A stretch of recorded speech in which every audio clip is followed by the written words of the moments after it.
Ketika berada di 5 tempat yang berbeda, sahabat Gen pasti pernah kan melihat kelima jenis hewan-hewan ini?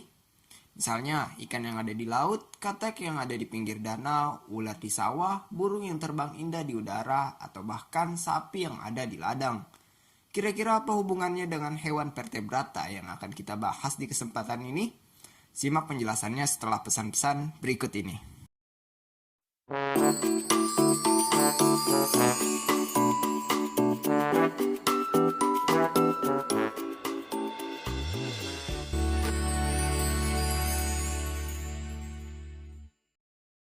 Vertebrata merupakan hewan yang lebih kita kenal dengan sebutan sebagai hewan bertulang belakang.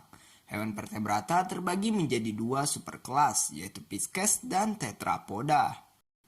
Pisces sendiri merupakan kelompok hewan yang diisi oleh berbagai jenis-jenis ikan, mulai dari bentuk ikan yang umumnya kita temui di kehidupan sehari-hari, sampai dengan jenis ikan yang cukup aneh dan jarang kita temui.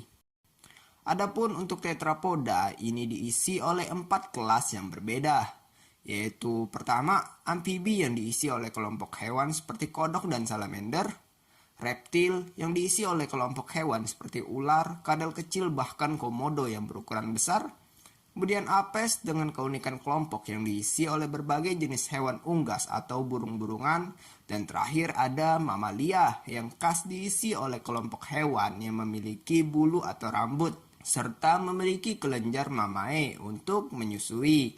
Contohnya adalah sapi yang kita lihat di ladang tadi. Oke sahabat Gen, kita akan lanjut membahas mengenai perbedaan dari kelima jenis kelompok vertebrata tersebut dengan perbandingan karakteristik umum yang dimiliki di antaranya. Kita akan bedah dengan beberapa perbandingan seperti mengenai jumlah ruang jantung, suhu tubuh, penutup tubuh, reproduksi, serta ciri khas yang dimiliki oleh masing-masing kelompok hewan vertebrata yang tadi kita sebutkan. Kita mulai dari yang pertama. Berdasarkan jumlah ruang jantungnya, kelima kelompok hewan vertebrata terbagi menjadi 3 pembagian. Pisces dengan 2 ruang jantung yang dimilikinya, amfibi dengan 3 ruang jantungnya, sedang apes, reptil, dan mamalia dengan 4 ruang jantungnya. Untuk yang kedua, sahabat Gen pasti pernah kan merasakan kalau hewan-hewan seperti ikan ataupun hewan seperti katak itu memiliki tubuh yang dingin. Hal ini karena mereka termasuk hewan yang berdarah dingin. Berdasarkan suhu tubuhnya, hewan terbagi menjadi 2, yaitu Poikilotherium dan Homoeotrum. Kelompok hewan Pisces, amfibi, dan reptil termasuk dalam golongan hewan Poikilotherium. Sedangkan kelompok hewan aves dan mamalia termasuk dalam golongan hewan Homoeotrum. Hal inilah sebabnya kita bisa merasa hangat ketika berpelukan dengan hewan peliharaan seperti kucing kita. Bagian ketiga, berdasarkan penutup tubuhnya. Setiap kelompok hewan vertebrata ini memiliki penutup tubuh yang berbeda-beda. Untuk ikan, penutup tubuhnya adalah sisik berlendir. Untuk amfibi, penutup tubuhnya adalah kulit. Untuk reptil, penutup tubuhnya berupa sisik kering. Sedangkan aves, kita tahu penutup tubuhnya adalah berupa bulu. Adapun untuk mamalia, ini umumnya penutup tubuhnya berupa rambut. Untuk bagian keempat, berdasarkan reproduksinya, kita tahu bahwa hewan dikelompokkan dalam 3 cara reproduksi, yaitu ovipar, vivipar, dan ovovivipar. Untuk hewan seperti ikan, amfibi, reptil, bahkan aves sekalipun termasuk kelompok yang bereproduksi secara ovipar atau bertelur. Namun di sini beberapa jenis reptil ada yang bereproduksi secara ovovivipar. Dan spesial terkhusus untuk hewan mamalia, ini termasuk kelompok hewan bereproduksi secara vivipar atau melahirkan. Oke sahabat Gen, kita masuk pada perbandingan ciri khas yang dimiliki oleh setiap kelas hewan vertebrata ini. Pertama, untuk Pisces, memiliki ciri khas berupa sistem peredaran darah tunggal. Hal ini berhubungan dengan ruang jantungnya yang hanya berjumlah 2 dengan pembagian 1 serambi dan 1 bilik, sehingga siklus peredaran darahnya hanya sekali. Kita tahu banyak hal juga seperti ikan bernapas dengan insang karena hidupnya di dalam air.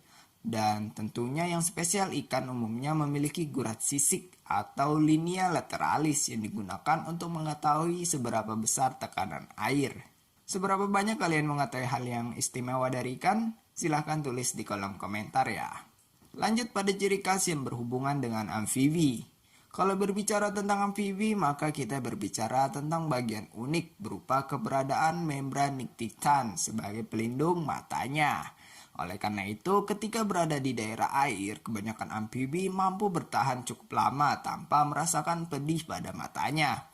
Kemudian, yang unik dari amfibi adalah meskipun hanya memiliki 3 ruang jantung, kelompok amfibi sudah termasuk memiliki sistem peredaran darah ganda, di mana darah yang masuk ke jantung melalui 2 serambi yang ada. Dan yang pasti kalian ketahui semua bahwa amfibi seperti katak ataupun kodok termasuk hewan yang mengalami metamorfosis sempurna.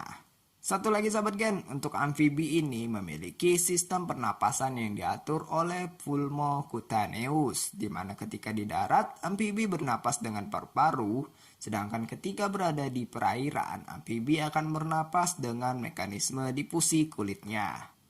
Kita lanjut pada ciri khas reptil dengan yang sudah kita sebutkan beberapa sebelumnya, yaitu dengan 4 ruang jantung, berdarah dingin dengan penutup kulit berupa sisik keras, serta bereproduksi secara ovivar dan sebagian ovovivivar. Untuk reptil sendiri ini cukup singkat karena tidak banyak ciri khas yang dimilikinya. Oke sahabat gen, lanjut pada ciri khas kelompok hewan aves. Pasti kalian pernah kan mendengar adanya kantung udara? Bagian itu termasuk dalam ciri khas yang dimiliki oleh kelompok aves. Selain itu terdapat organ paru juga yang cukup mudah untuk kita amati di berbagai jenis burung. Dan yang perlu sahabat gen ketahui bahwa ciri khas yang membedakan antara burung yang bisa terbang dengan burung yang tidak bisa terbang adalah tidak adanya crista sterni. Crista sterni ini merupakan tempat melekatnya otot terbang. Jadi burung yang tidak bisa terbang tidak memiliki crista sterni tersebut. Lanjut pada kelompok terakhir yaitu mamalia. Hal yang pasti menjadi ciri khas kelompok hewan mamalia adalah adanya bagian berupa kelenjar mamae atau kelenjar susu. Selain itu, kelompok hewan mamalia diciri khaskan dengan keberadaan rambut yang menutupi sebagian tubuhnya. Dan tentu masih banyak ciri khas yang dapat menggambarkan kelompok satu ini karena merupakan kelompok yang menduduki kasta tertinggi di antara kelompok hewan lainnya. Namun itu kita akan bahas semua lebih mendalam di pembahasan selanjutnya. Mungkin itu beberapa gambaran mengenai perbandingan hewan-hewan yang menduduki kelompok hewan vertebrata. Semoga kalian lebih mengetahui mengenai perbandingan hewan tersebut. Terima kasih telah menonton video kali ini. Sampai jumpa di pembahasan berikutnya.